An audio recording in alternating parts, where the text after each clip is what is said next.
ಮೊನ್ನೆ ನಾವು ಬಂದು ಹೋಗಿದ್ದೆವು ಸರ್. ನಾವು ಬಂದಿದ್ದೆವು, ಎದಕ್ಕೆ ಬಂದಿದ್ದೆವು ಅಂತಂದ್ರೆ ಕಲಾ ಮಾಧ್ಯಮ ಚಾನಲ್ ತಂಡದವ್ರು ಬಂದಿದ್ದರು. ಅವ್ರು ಬೆಂಗಳೂರಿನಿಂದ ಬಂದಾರ ಸರ್. ಅವ್ರು ಯಾಕೆ ಬಂದಾರ ಅಂದ್ರೆ ನಮ್ಮ ಕೋಟೆ ನೋಡೋ ಸಲುವಾಗಿ.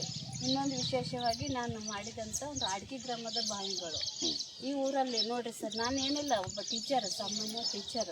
ಆ ಊರಿಗೆ ಹೈಸ್ಕೂಲ್ ಟೀಚರ್ ಇರೋದ್ರಿಂದ ಒಂದು ವಿಷಯ ತೊಗೊಂಡೆ, ಏನಂದರೆ ಆ ಊರಲ್ಲಿರುವಂಥ ಬಾವಿಗಳು.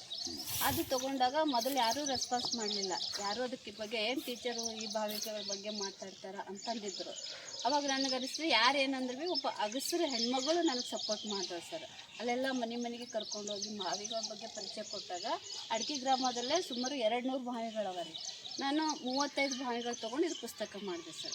ಈಗ ಇದ್ರ ಬಗ್ಗೆ ಎಷ್ಟು ಆ ಊರು ಒಂದು ಹೊರಗೆ ಬಂದದ ಐತಿಹಾಸಿಕಗೆ ವಿಷಯ ಇರುವಂಥ ಊರದು.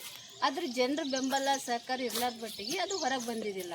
ಇವಾಗ ನಾವು ಪುಸ್ತಕ ಮಾಡಿದ್ಮೇಲೆ ಪ್ರತಿಯೊಬ್ಬರು ಅಡಿಕೆ ಗ್ರಾಮದ ಬಗ್ಗೆ ಹೆಮ್ಮೆ ಪಡುವಂಥ ಮಾತುಗಳನ್ನು ಆಡ್ತಿದ್ದಾರೆ. ಇಲ್ಲಿ ಅಡಿಕೆ ನನಗೆ ಇದ್ರ ಬಗ್ಗೆ ಗೊತ್ತಿತ್ತು. ನಾನೊಬ್ಬ ಸಮಾಜ ವಿಜ್ಞಾನ ಟೀಚರು. ನನಗೆ ನಮ್ಮ ಒಂದು ಭಾಗದ ಬಗ್ಗೆ ನನಗೆ ಭಾಳ ಹೆಮ್ಮೆ ಇತ್ತು.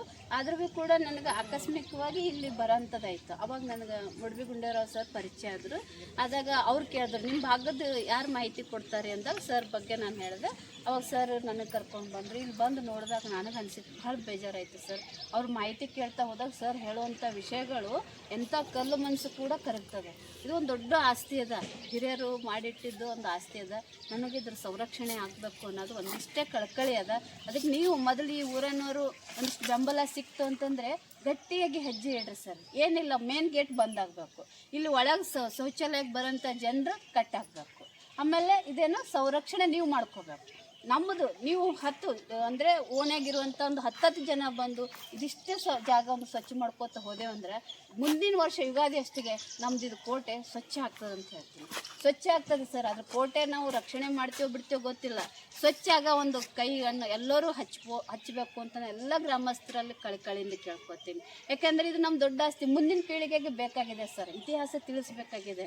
ನಾವು ಎಲ್ಲೆಲ್ಲೇ ಹೋಗ್ತೀವಿ ಪ್ರವಾಸಕ್ಕೆ, ಆದರೆ ಅದ್ರ ಬದಲು ನಮ್ಮಲ್ಲಿ ಎಲ್ಲರೂ ಬರಂಗೆ ನಾವು ಮಾಡಬೇಕು. ಇದಕ್ಕೆ ನಮ್ಮ ಮನಸ್ಸು ಬೇಕು. ಯಾವುದೇ ರಾಜಕೀಯಕ್ಕೆ ಇಲ್ಲಿ ತರಬೇಡ್ರಿ, ಯಾರ್ದು ಅವ್ರು ಮಾಡಿಲ್ಲ ಇವ್ರು ಮಾಡೋದು ಅನ್ನೋದು ಬೇಡ್ರಿ. ನಾವೆಲ್ಲರೂ ಬಂದು ಇಲ್ಲಿ ಕೈ ಜೋಡಿಸಿ ದಿನಕ್ಕೊಬ್ಬೊಬ್ರು 10 ಮಂದಿ ಅಥವಾ ಯಾರಿಗಾರಿಗೆ ಸಮಯ ಸಿಗ್ತದವ್ರು ಬಂದು ಇಷ್ಟಿಷ್ಟೇ ಸ್ವಚ್ಛ ಮಾಡ್ಕೊಂಡು ಹೋದ್ರೆ ಸಾಕು. ನನ್ನ ಒಂದು ಕಲ್ಪನೆ ಇದು ಸ್ವಚ್ಛ ಆಗ್ಬೇಕು ಅನ್ನೋದು ಅಷ್ಟೇ ಬಿಟ್ಟು ಮತ್ತೇನಿಲ್ಲ ಸರ್. ಇದಕ್ಕೆಲ್ಲ ತಮ್ಮ ಅಮೂಲ್ಯ ಸಮಯ ಕೊಟ್ಟು ಇವತ್ತು ಯುಗಾದಿ ಹಬ್ಬ.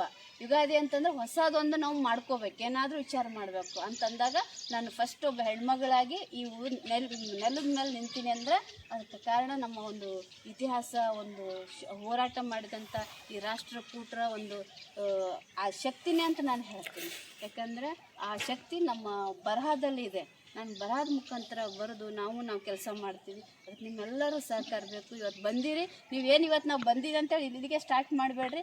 ಮುಂದಿದ್ದ ಕೆಲಸನ ಎಲ್ಲರೂ ನಿರ್ವಹಿಸ್ಕೊಂಡು ಹೋಗ್ರಿ ಅಂತ ನಾನು ಕಳೆಕಳೆಯಿಂದ ಬೇಡ್ಕೊತೀನಿ ಸರ್.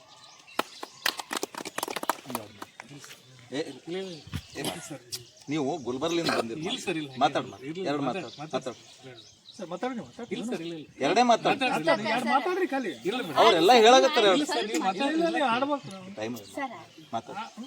ಆತ್ಮೀಯರೆಲ್ಲರಿಗೂ ನನ್ನ ಕಟ್ ಮಾಡಿ ವಿಡಿಯೋ ಮಾಡಿ.